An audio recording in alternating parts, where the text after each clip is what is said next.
して木を水に浸しておくの？はい、ですね、日本ではですね、この材料、木をですね、乾燥させるにあたってですね、昔、木を切り倒した後ですね、その木を水の中にね、1年とか2年とか入れておくような乾燥の仕方をしていました。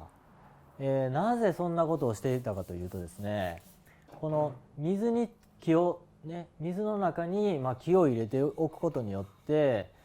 木の中にある樹液ですね、樹液が水と入れ替わるようなことをします。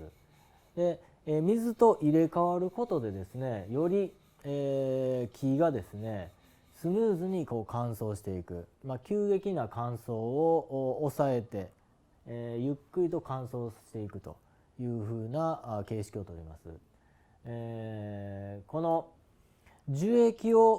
と水がこうね木の中で入れ替わるっていうのが一つ乾燥の段階になるようですので、それが非常に重要な